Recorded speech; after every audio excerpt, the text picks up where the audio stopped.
For several years, the Israeli government was forcibly administering birth control to a segment of its minority population, with doctors injecting Ethiopian Jewish women against their will with a contraceptive, Depo Provera.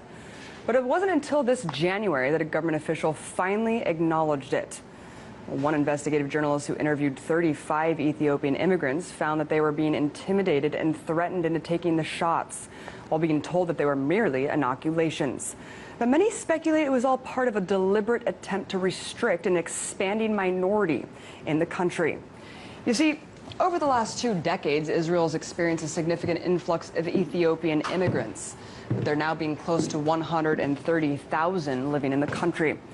And while the government has finally put an end to this inhumane, insane population control tactic, the story has shed a light on a dangerous contraceptive that's now being pushed and administered on women of color all over the world, including right here in the U.S.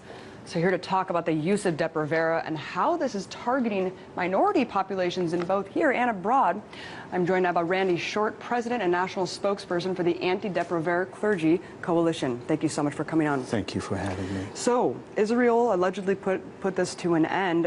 Can you talk about what you know about the health effects, though? Because obviously women were being administered this for years without knowing about them. Well, the drug was first patented in 1959. By the middle 60s, there were a lot of unethical experimentations done, in particular the Grady Clinic study in Georgia on poor black and poor white women. God knows how many people died.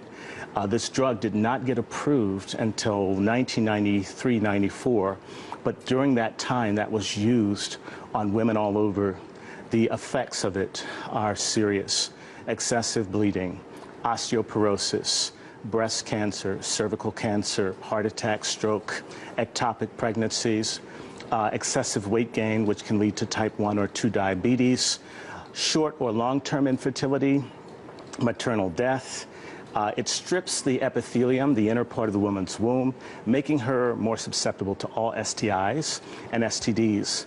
Therefore, doubling the chances of getting HIV, AIDS, chlamydia, HPV, gonorrhea, or syphilis.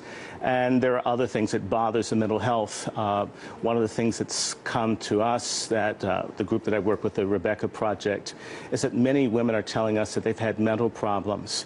The FDA in 2004 was so concerned about the dangerous nature of Depo Provera that they issued a black box warning, which is the most serious warning that can be issued by the FDA about how dangerous this drug is. And despite this warning, this black box warning, it's still being administered under multiple agencies to multiple countries around the world. Yes. Who is administering it, why, and where? Well, it's being used primarily in non-white countries. So Muslim countries, Pakistan, Bangladesh, Indonesia, Burma, possibly on the Myanmar minority, all over Africa, Central America and Latin America, and of course in the United States, depending on whose information you look at, it's disproportionately used on African American women. Who's doing it? Planned Parenthood is one of the big purveyors of it. In addition to that, you have the Population Council, you have the International Federation of Planned Parenthood, you have a lot of persons and groups that have a Malthusian view that there are too many people, and therefore they want to reduce the population. They know this drug is deadly, it's cheap, and it makes huge profits for the parent maker, which is Pfizer. And USAID is also one of the agencies as well. For 47 years, it's been an unofficial policy of the USAID Office on Population to use or to send abroad dangerous, unsafe, untested, or unapproved drugs. And you said that this is being obviously disproportionately affecting minority populations. Yes. If they know that it's deadly, why would they be administering it to minority populations? I mean, what is really this all about here? There are too many non-white people. If you look at a gentleman by the name of Dr. Ravenholt, who was head of the USAID Office on Population from about 1966 until 1979, he was able to first convince President Johnson that it was in the national and commercial interest of the United States that 1/4 of the women in the developing world be sterilized. So there's some sense that if there are too many black or brown people, that somehow their needs will conflict with the capitalistic, imperialistic aims of the United States and its allies. And there's been multiple lawsuits against Pfizer for the detrimental health effects from this drug, but they seem to be getting away with it and seem to keep, direct-to-consumer advertising. Well, how are they doing this? Well, they're making a lot of money. The U.S. Department of Justice has sued them in the last 10 years and fined them about $6 billion. But if you're making billions and billions, it's the price of doing business.